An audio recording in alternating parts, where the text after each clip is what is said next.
Olá, sexto ano, nós vamos fazer a correção agora da matriz número 4, aquela matriz da primeira semana de aula, tá? Então, a matriz número 4 era uma das atividades que deveriam ser realizadas na primeira semana, do dia 25/3 ao dia 1º/4. Ela falava sobre as camadas da atmosfera e é uma atividade que vem depois de vocês assistirem os vídeos, de vocês trabalharem o conteúdo da matriz. Então, tinha vídeos para vocês assistirem, para vocês me enviarem o relatório deles, tinha os roteiros para realizar mapa mental, tinha a leitura das páginas 40 a 42, exercícios, tinha o racha-cuca e aí tinha a matriz para vocês fazerem. E a matriz, ela vinha falando, e olha, esse texto aí, sobre as camadas da atmosfera, as características das camadas da atmosfera. Lembramos que nós vivemos na camada mais próxima da superfície, nela os organismos respiram, realizam suas atividades, há uma grande quantidade de oxigênio e acontecem os fenômenos meteorológicos. A segunda camada, que é a estratosfera, é uma camada rica em gás O3, que seria o ozônio, é uma camada em que há um movimento de ar diferenciado, geralmente os aviões de voos internacionais podem viajar nessa camada porque, como não tem fenômenos meteorológicos em grande intensidade, evita-se um pouco a questão das turbulências. É essa região, então, onde circulam os aviões a jato, né? A mesosfera é uma camada do meio, é uma camada que o ar nela é rarefeito, é uma camada mais fria. Ocorre a combustão e a fragmentação de meteoritos. Então, os meteoros descem da atmosfera e nela ela se queima, tá? Na penúltima camada, que é intermediária entre a exosfera e a mesosfera, é a termosfera. Essa camada é onde tem uma grande concentração de íons, onde ocorrem as auroras boreal e austral. E a exosfera é a última camada, é uma transição entre o espaço sideral e a atmosfera.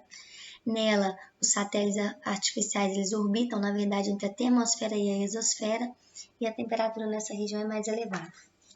Bem, o exercício falava bastante sobre os fenômenos da atmosfera, fenômenos atmosféricos.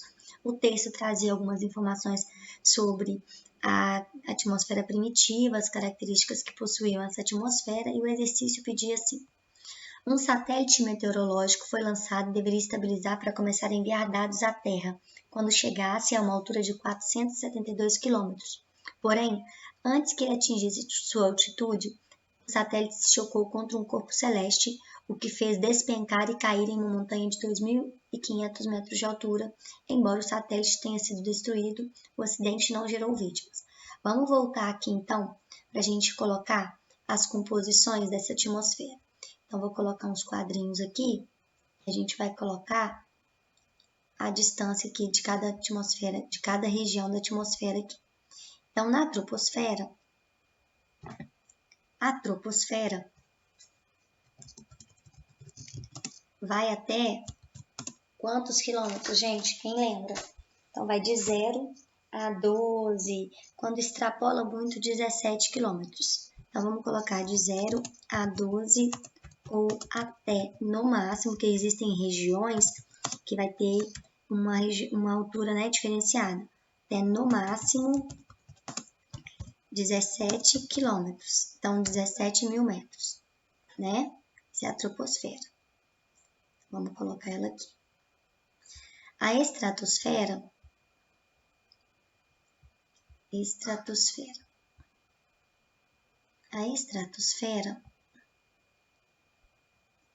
vai ser uma região que vai compreender entre 12 e 50 quilômetros. 12 a 50 quilômetros. Vou fazer mais rapidinho, tá, gente? A mesosfera,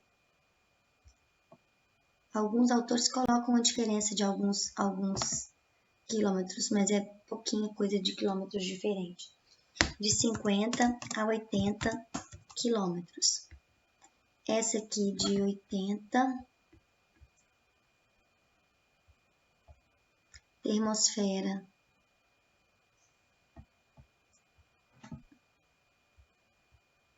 de 80 a 800 quilômetros. Tem autores que colocam um pouco menos, coloca 500 quilômetros. e a exosfera e o espaço sideral. Vamos tentar achar outros autores até o final dessa aula. Eu vou colocar mais autores aqui, mais as diferenças, porque existem algumas diferenças. Por exemplo, tem autores que colocam a troposfera de 0 a 17, a estratosfera de 12 a 50, a termosfera de 80 a 500 aqui, ó. Alguns é até 500.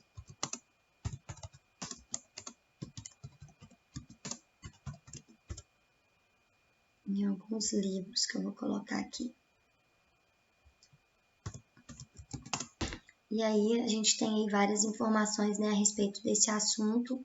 Exige de vocês que vocês deem uma lida melhor, para a gente poder guardar pelo menos um pouco dessas informações, tá, gente?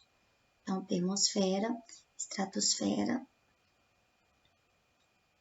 mesosfera tá certinho. Então, troposfera de 0 a 12, como a gente pode falar de crosta continental, né, e crosta oceânica, pode haver uma diferencinha aí também, tá? Então, aqui. Aí o exercício fala assim, ó, vamos ver o exercício. Em qual camada da atmosfera deveria se estabilizar? Vamos ler a pergunta. Um satélite meteorológico. Se é um satélite, a gente já tem que lembrar que existem duas camadas que eles podem aparecer. No final da termosfera ou totalmente na exosfera, mais na termosfera. Então, que ele deveria ir para lá, para enviar dados à Terra quando chegasse a uma altura de 472 quilômetros. Então, já nos informou o local que ele está, 472 quilômetros. Se é esse 472 quilômetros aqui, e pela medida que a gente tem aqui, olha, em qual camada que ela vai estar? Na termosfera. Então, beleza, vamos continuar o enunciado. Porém, antes que ele atingisse essa altitude, o satélite chocou com um corpo celeste. Um corpo celeste é o quê? É um asteroide, é um meteoro, é uma estrela cadente, é um planeta, só que o planeta está muito distante, elimina o planeta. Então vai ter que ser um meteoro. Meteoros, geralmente, eles se chocam muito na camada mesosfera. Então, mesosfera. Beleza, vamos continuar nosso enunciado ainda, nós estamos lá no enunciado. O que fez despencar e cair em uma montanha de 2.500 metros. Se a gente viu montanha, 2.500 metros, e sabemos que a troposfera vai até 17 quilômetros, ou seja, 17.000 quilômetros, ou 12.000 quilômetros, a gente está falando aqui de troposfera. Embora o satélite tenha sido destruído, o acidente não gerou vítimas. Beleza. A gente já sabe que satélites, quando eles caem na troposfera, a porcentagem deles caírem no mar é muito maior do que cair no continente. Por quê? Porque 2/3 do planeta é água, né? Em qual camada da atmosfera o satélite deveria se estabilizar? Em qual lugar ele tinha que ficar? 472 quilômetros. Ou seja, nós já sabemos, na termosfera. Então, na camada da termosfera, que inicia entre 80 km da superfície, chegando a aproximadamente 500, vamos colocar aproximadamente, mas pode chegar, né, gente, até 800 que a gente viu. Em qual camada o satélite foi atingido? Falou que é onde tinha corpos celestes. É onde tinha corpos celestes, qual camada? Mesosfera. Em qual camada ele caiu? Se falou 2.500 metros, ou seja, 2,5 km, troposfera. Beleza. 2. A camada de ozônio é extremamente importante para os seres vivos, pois impede a radiação nociva do Sol, que a radiação nociva do Sol chegue à superfície. Em qual camada da atmosfera ela se localiza e de qual tipo de radiação protege os seres vivos? Vamos tentar entender que a pergunta ficou faltando pedaço, né? Mas a camada de ozônio localiza-se numa camada, na segunda camada, camada rica em O3, que é a estratosfera. Então, é a estratosfera. Essa camada ela tem uma grande quantidade, ela recebe uma grande quantidade de raios ultravioletas. O UVA, que é o tipo A, ele é mais prejudicial do que o UVB, mas todos eles não são bons para a saúde, apesar de que o UVB, o nosso corpo sintetiza e transforma em vitamina D, tá? Então, vamos eliminar aqui, ó, essa parte da pergunta, porque ela está mal formulada pela professora, tá bom? A gente vai eliminar esse pedaço da pergunta. Pronto, resolvido aqui. 3. O aumento do efeito estufa pode causar o aquecimento da Terra, mudando diversas características do planeta. Nós sabemos que o efeito estufa é um efeito benéfico para o nosso corpo, para a natureza. Esse efeito ele é importantíssimo para a nossa sobrevivência. Sem ele, nós morreríamos queimados, teríamos características de Marte. Por quê? Porque o nosso planeta não ia reter a temperatura, não ia reter o calor. Não retendo o calor, nós teríamos muito calor no momento, muito frio em outros momentos, e isso seria muito prejudicial para a vida dos seres vivos. Provavelmente nós não existiríamos. Alguns gases são responsáveis por esse efeito, mas o principal responsável é o dióxido de carbono. Existem outros gases que são responsáveis, sim, pelo problema do efeito estufa. Quais seriam esses gases?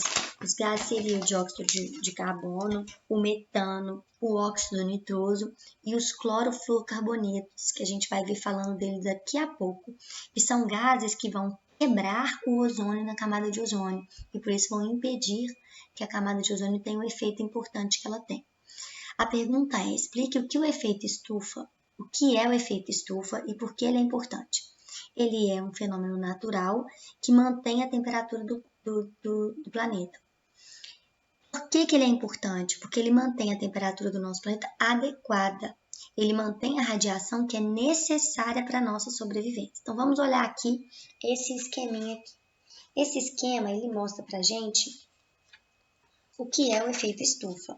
Vamos avaliar aí que está falando que está entrando uma energia no nosso planeta e essa energia ela está ficando retida, mas só parte dela.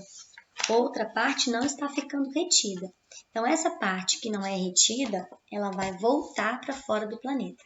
Só que quando há uma grande quantidade de óxidos nitrosos, de metano e outras substâncias, o gás vai ficar mais aprisionado aqui. E ele mais aprisionado, o calor vai ficar mais retido aqui. E esse calor muito retido pode fazer mal para a gente. Então, retomando. O fenômeno ele pode ser explicado por quê? Entra uma parte de luz do Sol, uma parte de luz atravessa a atmosfera, ela é absorvida pela superfície terrestre e pelos corpos terrestres que aqui existem, pessoas, cidade inteira, toda a cidade de uma maneira geral. A superfície terrestre, ela vai usar isso, vai transformar essa radiação solar em calor. Depois, durante a noite, ela vai começar a perder o calor e vai liberar esse calor para o espaço. Só que a presença da atmosfera, de vapor de água, de metano e principalmente de gás carbônico, dificulta a perda de calor dessa parte de baixo da atmosfera, né? Da superfície onde os corpos se encontram. E isso vai manter a temperatura da Terra mais elevada. Só que esses gases que ficam na atmosfera, eles podem reter esse calor.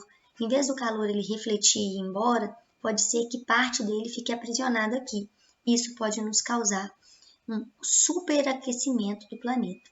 Vamos dar outro exemplo, olha. A gente já sabe que o efeito estufa ele tem duas causas, uma natural e uma artificial, ou seja, uma antrópica, uma causada pelo homem. O fenômeno natural é porque acontece esse fenômeno de manter a temperatura da Terra, possibilitar a existência de vida, fazer com que as temperaturas não mudem drasticamente, e isso mantém o calor no nosso planeta. Só que o homem, ele, por conta do gasto dele, da queima de combustíveis fósseis, lenha, madeira, petróleo, por conta da poluição e a emissão de gases do efeito estufa, esse efeito ele é agravado, ele é aumentado. Com isso, impede que o calor que sai da superfície terrestre seja devolvido para o espaço. E dessa forma, há um superaquecimento. E aí, o exercício pergunta, então, por que ele é importante? Porque ele retém a temperatura, né? Porque ele mantém a temperatura adequada do nosso planeta. Exercício 4. O aumento do efeito estufa é um processo causado apenas pela poluição? Justifique. A gente não pode afirmar que é causado apenas pela poluição. Como eu disse, olha, o efeito é natural, ele é antrópico, ou seja, causado pelo homem. Porém, a gente sabe que o que agrava o efeito estufa são as emissões de gases do efeito estufa, que seria, então, fenômeno causado mais pela ação antrópica. Então, o homem agrava o fenômeno devido à emissão de gases que causam o efeito estufa. 5. Os clorofluorcarbonetos, que é um dos gases que eu disse que causam o efeito estufa, são muito utilizados na fabricação de geladeiras, spray e plásticos. Porém, devido aos efeitos na atmosfera, seu uso e fabricação foram proibidos, diminuíram, né? Passamos a diminuir o uso desses componentes que usam os CFCs e por isso houve uma diminuição. Quais os efeitos da poluição por CFC, clorofluorcarbonetos? Eles potencializam o efeito do efeito estufa, ou seja, potencializam o efeito estufa, porque eles destroem o ozônio. O ozônio é como se fosse uma camada protetora que envolve o nosso planeta. Então, como eles destroem o ozônio, vai acontecer de os raios ultravioletas chegarem muito fortes na superfície e causar derretimento de regiões, principalmente de regiões polares. Isso pode causar extinção de espécies e etc. Depois, 6. Estabeleça uma relação entre oceanos e atmosfera. A gente tem que lembrar que nós vivemos mergulhados em uma camada. Só que essa camada é uma camada de ar. E como nós estamos na última camada mais próxima do solo, da superfície, então a gente vai falar, é como se a gente pudesse comparar a gente vivendo no fundo do mar. Então nós estamos mergulhados em uma camada chamada atmosfera. Bem, gente, essa é a correção do exercício da matriz 4. Qualquer dúvida podem enviar por e-mail que eu estou à disposição de vocês. Grande abraço e um beijo virtual para vocês. Tchau, tchau.